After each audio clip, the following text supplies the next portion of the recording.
Sejam muito bem-vindos ao nosso A Voz do Carmelo, muito boa noite. E o programa de hoje está com um tema muito especial. Nós falaremos deste mês, que é o mês da Bíblia. É isso mesmo. Então teremos muito ensinamento, muitas curiosidades reveladas no nosso programa. E para dar início, teremos agora o Curiosidades da Igreja.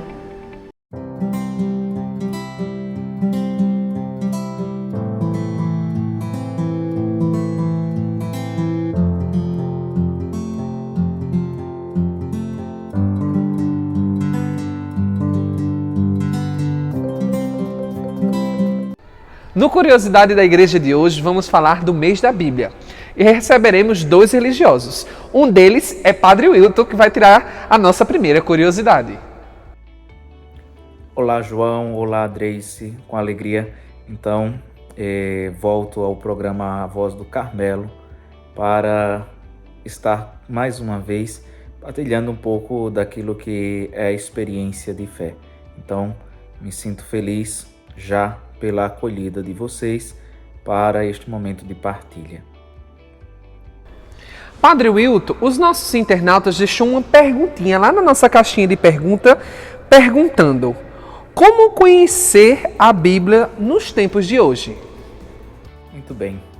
Primeiro, nós precisamos fazer uma experiência profunda em crer, em acreditar.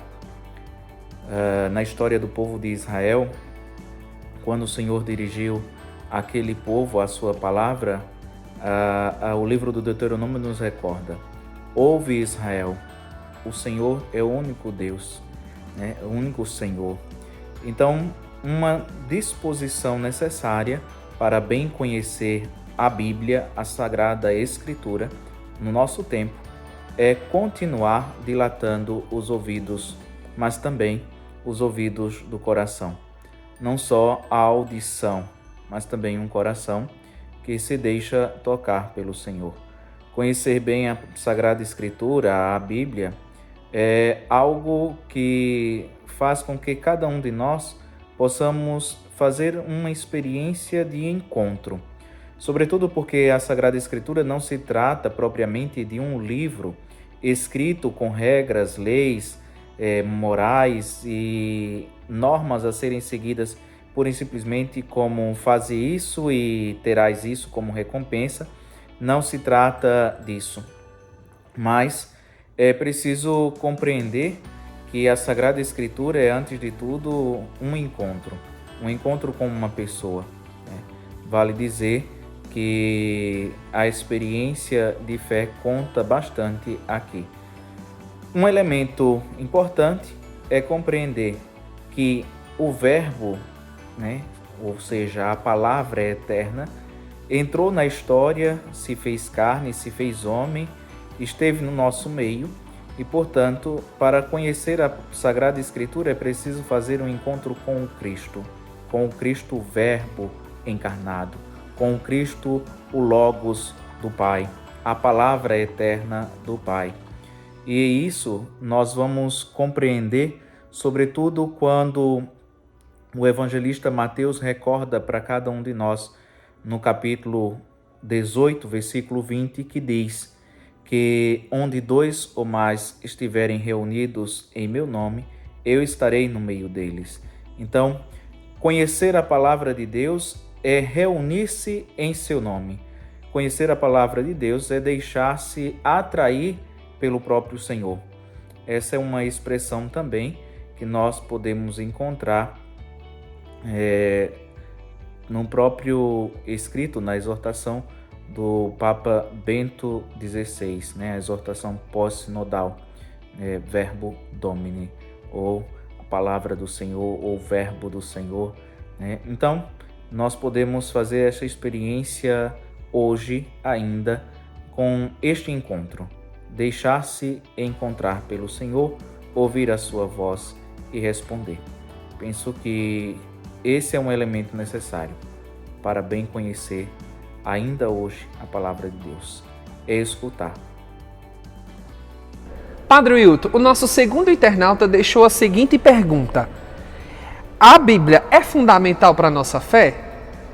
Pois bem, como de fato fazer essa experiência com a palavra de Deus, se não tendo fé? Então, a Sagrada Escritura, ela é fundamental para a nossa fé, só que ela não é o fundamento da nossa fé, como muitas pessoas dizem. Nós precisamos lembrar de uma coisa essencial para a fé cristã, católica, né? Primeiro, que nós somos atraídos pelo Cristo, e o Cristo é uma pessoa e não uma palavra, né? Então nós precisamos nos encontrar com o Cristo. Fora disso, nós podemos nos perder. E lembrar que ele não manda escrever, né? Mas ele diz: ide a todo mundo e pregai o Evangelho. E o Evangelho é a Boa Nova, é o mistério querigmático, o mistério da nossa redenção, a paixão do Senhor, a sua vida, a sua morte, a sua ressurreição. Então, tudo isso está abraçado em Jesus Cristo e só pode ser experienciado na vida de quem de fato acredita, ou seja, ter fé é essencial. Lembremos que o Antigo Testamento, um dos últimos livros escritos, foi 50 anos antes de Cristo. E depois, a experiência de fé que dá continuidade ao Novo Testamento é a experiência da Igreja Católica, da Igreja primitiva, onde os apóstolos, nesta sucessão, a partir da experiência com o Cristo, né, da sua vida e da sua morte e ressurreição, vão anunciar este Evangelho, esta boa nova. Então, nós não podemos esquecer que a Sagrada Escritura, sobretudo o Novo Testamento, nasce no seio da Igreja. Então, nasce no seio dos que têm fé. Então, ela serve para quem tem fé. Às vezes, as pessoas não compreendem isso. A Sagrada Escritura não é para fundamentar uma política, por exemplo. A Sagrada Escritura não é para fundamentar nada que diz respeito à normativa social, né? A Sagrada Escritura, ela serve para normatizar ou dar sentido ali a alguma normativa, sobretudo quando se trata de elementos de fé. Agora, é claro que isso não significa viver alheio à sociedade, à política, à inserção cultural. Não significa isso. Contudo, é preciso saber o lugar de cada coisa, né? O próprio Cristo nos ensina a fazer isso, dar a César o que é de César e a Deus o que é de Deus. Então, quando nós vamos compreendendo isso, nós vamos colocando cada coisa no seu lugar. Então, lembrar, por que a Sagrada Escritura, de fato, é fundamental ou é um fundamento no sentido de dar sustentabilidade à fé? Ela é porque justamente pode conduzir, pode orientar aqueles que creem. Mas ela nasceu numa comunidade dos que creem, os que nos precederam acreditando, os que nos precederam tendo fé. Então isso é importante. Então a igreja hoje é portadora deste livro sagrado porque deixou nascer no seu coração esta experiência com o Senhor. Lembremos que o primeiro escrito propriamente é ali por volta do ano 40 e pouco, 50. O primeiro evangelho datado ali por volta, que é Marcos, datado por volta do ano 63, 66, né? Então, entre estes anos. Então, vale dizer, antes de comunicar um escrito, comunica uma pessoa, comunica uma boa nova. Então, por isso, é importante ter a palavra de Deus nesta perspectiva, a Bíblia nesta perspectiva. Lembrar que a igreja hoje é guardiã desse tesouro porque Cristo quis que assim fosse. Ele confiou aos apóstolos e a sucessão apostólica preservou na história tudo isso. Veja que quando nós olhamos para a história da igreja, ela mantém a sua tradição para levar os fiéis a um encontro, e não um encontro qualquer, como dizia na outra pergunta. Um encontro com Cristo. E vale dizer, nós não somos uma religião do livro, nós somos uma religião da pessoa, a pessoa de Jesus Cristo. conforme afirmava Bento XVI. Então é preciso encontrar-se com Cristo. Quem não faz a experiência com Cristo não pode falar da palavra de Deus. A palavra de Deus é decorrência da experiência. E por isso quem tem autoridade para interpretar esta mesma palavra é a própria igreja. Fora do âmbito eclesial, a igreja, pode acontecer muitas interpretações, inclusive ideologias podem ser baseadas a partir da palavra de Deus. Então é preciso ter cuidado. O magistério autêntico para a interpretação é a igreja e aqueles que têm fé e professam esta fé. Cuidado. Então, fazer esta experiência de encontro, porque a palavra ela é fundamental, mas a palavra é deixar-se encontrar, repito, com o Cristo. Penso que nisto resumimos um pouco aquilo que deve ser a experiência de encontro e o valor da Sagrada Escritura da Bíblia.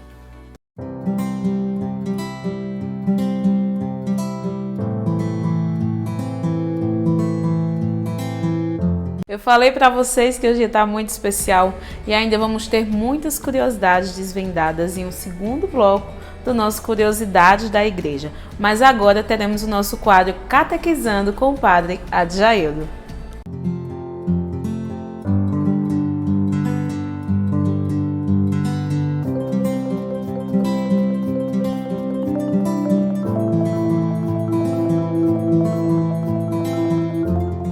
Olá, querido irmão, querida irmã, você que acompanha o nosso programa Voz do Carmelo, muito bem, sejam bem-vindos. Nós estamos no mês de setembro, mês da Palavra de Deus. Palavra essa que é o sinal que orienta toda a vida cristã. E como a gente viver nesta palavra dentro da nossa caminhada de batizados, de discípulos, de seguidores de Jesus Cristo. O primeiro passo dessa vivência da palavra, ela se dá na família, né? O primeiro passo. Viver esta palavra na família é ter ela como esta fonte de vida e de alimento, para que assim eu possa estender este anúncio, esta vivência da palavra na minha comunidade paroquial, no meu movimento, na minha pastoral. Portanto, esta palavra de Deus que é vivenciada em família, ela se estende para uma vivência também na vida de igreja. E é claro, na vida de igreja, na vida de pastoral, de movimento, esta palavra orienta, conduz todos os trabalhos pastorais de uma paróquia, de uma igreja, de uma diocese. Portanto, é a palavra que vai ser esta fonte orientadora, conduzindo a fazer sempre esta experiência do Deus da vida. E dentro desta orientação, é claro, para que o trabalho pastoral seja vivenciado, para que o trabalho pastoral seja bem feito, né? Conduzindo o povo a viver esta experiência de Cristo, é claro, tem que ter a luz da palavra. Por isso que a igreja nesse mês de setembro, né, convida todos nós a celebrarmos a palavra de Deus, a celebrarmos esta fonte de vida que nos orienta e que nos conduz. Que não deixemos de estar sempre lendo, de estar sempre procurando alimentar-se desta palavra, para que como família, como igreja, possamos sempre mais ser sinal do Cristo Jesus, podermos testemunhar esse Cristo Jesus. Não se testemunha Cristo sem o anúncio da palavra, não se testemunha Cristo sem a vivência da palavra, não se testemunha Cristo sem a prática da palavra. Portanto, esta palavra fonte de vida, fonte de alimento espiritual que conduz a família, que conduz a igreja. Que possamos fazer deste mês, qual a igreja nos convida a celebrar a palavra, alimento principal para a nossa vida, a palavra de Deus, a palavra que ilumina toda a vida cristã.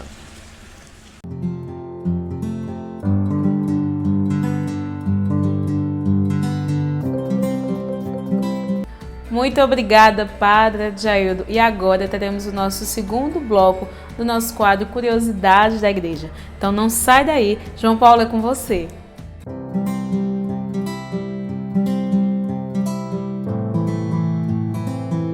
Estamos de volta com Curiosidades da Igreja e agora vamos receber o Frei Rafael Carmelita, que vai tirar a nossa dúvida, a nossa curiosidade no bloco 2.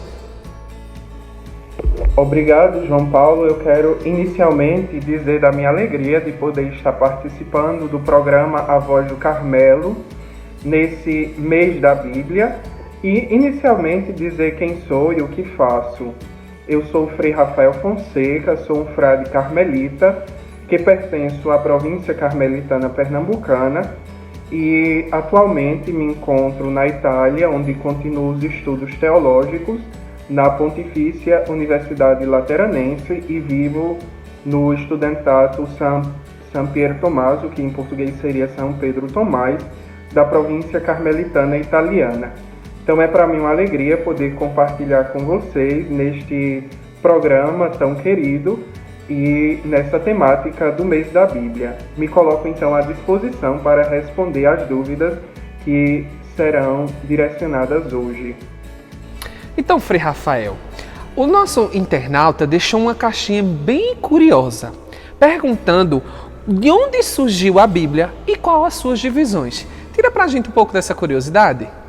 Então, se nós nos perguntamos onde surgiu a Bíblia, onde indica uma noção de lugar, uma noção de espaço geográfico, nós devemos ter em mente que a Bíblia, como a própria palavra Bíblia indica, que vem do grego e significa livros, ou o plural de livros, numa ideia nossa seria uma biblioteca, uma coleção de livros, nós devemos ter presente que não é que os fatos iam acontecendo e alguém se sentava e ia escrevendo, não é isso. Então, pelo menos, quando nós nos referimos ao Antigo Testamento, nós temos uma localização territorial que remete ao Oriente Médio, às cidades da Palestina, que foi o lugar onde o povo de Deus viveu. Claro que nós temos eventos que acontecem no Egito, eventos que acontecem na Babilônia e que vão acontecendo e, sob a inspiração divina, depois, muito tempo depois, eles vão escrever. Então, nós, no contexto do Antigo Testamento ou do Velho Testamento, nós podemos falar de uma ligação territorial com o Oriente Médio. Lembrando sempre que o povo de Israel, que é o povo da Bíblia inicialmente, é um povo nômade. Eles estão sempre em movimento, até que Deus se revela a Abraão, manda ir para uma outra terra, e aí eles vão para a terra de Canaã, que depois nós vamos conhecer como Jerusalém, a Palestina. E aí esse é o primeiro lugar geográfico. Depois, quando nós passamos para o Novo Testamento, quando a igreja começa a anunciar o Evangelho e nós já temos a força do Império Romano, nós podemos então dizer que a escrita desses livros se dá no âmbito do Império Romano, sendo que o Império Romano tomava partes da Europa, partes do que hoje nós entendemos como a África e partes da Ásia Menor, onde surgem as primeiras igrejas. E aí, por exemplo, Paulo escreve na Grécia, Paulo escreve cartas para várias igrejas, como por exemplo a igreja que estava em Roma, que é aqui na Itália, que é na Europa. Por isso que, quando nós nos referimos ao Novo Testamento, nós temos uma ligação territorial mais forte no âmbito do Império Romano, seja o Império Romano do Oriente, seja o Império Romano do Ocidente. Então, em resumo, é basicamente assim. No Primeiro Testamento, nós temos uma ligação muito forte com o Oriente Médio, com a Palestina. Já o Novo Testamento tem uma ligação mais aberta, mais abrangente com todo o Império Romano, tanto que nós podemos ver em muitos momentos as viagens apostólicas.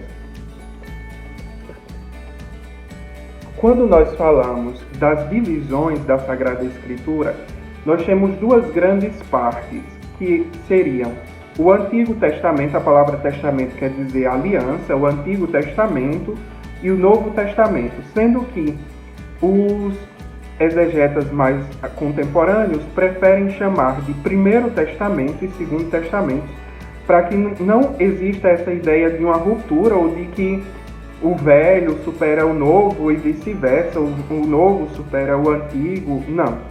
A história da salvação se define nessas duas grandes partes que têm ao centro o evento histórico salvífico de Jesus Cristo, com sua paixão, com sua encarnação, paixão, morte, cruz e ressurreição, e a vinda do Espírito Santo.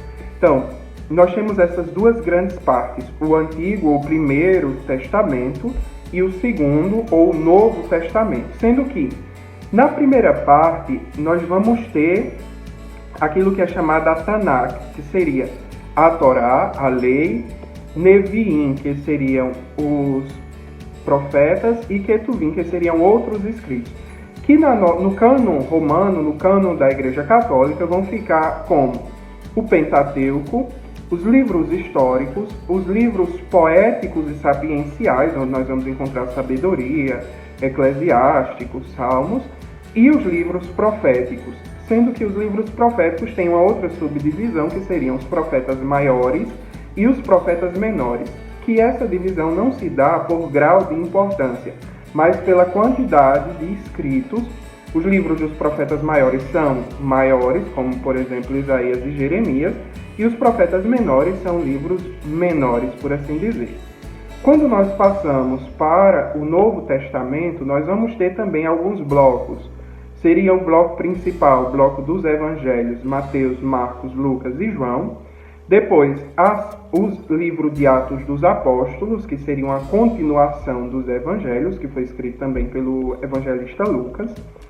E as cartas de Paulo e as chamadas cartas católicas, e concluindo o livro do Apocalipse, cuja autoria é atribuída ao apóstolo São João. Então, basicamente, seria essa a divisão da Sagrada Escritura no cânon romano. E aí, quando a gente passa para a tradição, seja judaica, nós vamos ter uma diferença, que eles não têm o Novo Testamento e alguns escritos do Antigo. E para a tradição protestante também alguns livros não constam. Isso é assunto para outro programa, certamente. Neste mês da Bíblia vocês vão poder chegar a responder outras tantas curiosidades. Então, muito obrigado pela oportunidade e que vocês possam aprofundar-se neste mês da Bíblia, fazendo aquilo que a regra do Carmo coloca como meditar dia e noite na lei do Senhor. Muito obrigado e um grande abraço desde a Itália. Queremos agradecer de modo especial ao Padre Wilton e ao Frei Rafael pela sua participação, por ter tirado a nossa curiosidade no bloco de hoje. Então chegamos ao fim deste bloco. Drace, é com você. Agradecemos a João Paulo, ao Frei e também ao Padre Wilton, ele que sempre colabora com o nosso programa. E o programa de hoje ele está chegando ao final. Fica aqui um convite a você que faz parte de nossa paróquia, de nossas comunidades. No próximo dia 18, a nossa paróquia ela será contemplada com a visita da imagem da Sagrada Família. Isso mesmo, em nossa diocese está acontecendo uma peregrinação com a imagem e a nossa paróquia receberá esta visita no próximo dia 18. Se você ainda não nos segue nas redes sociais, vai lá, @MonteCarmeloPE. Nos ajude, siga e também compartilhe o nosso trabalho.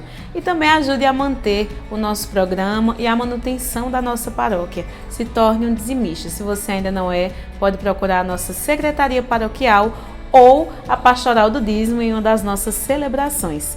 Estamos chegando ao final, espero vocês no próximo programa. Agora teremos a bênção com o Padre Adjaildo. Um cheiro no coração e até mais. O Senhor esteja convosco, Ele está no meio de nós. Desça sobre todos nós, por intercessão da nossa Mãe querida, Senhora do Carmelo, seu esposo São José, a bênção do Deus Todo-Poderoso, o Pai, Filho e Espírito Santo. Amém. Uma boa noite para todos e até o próximo programa, se Deus quiser.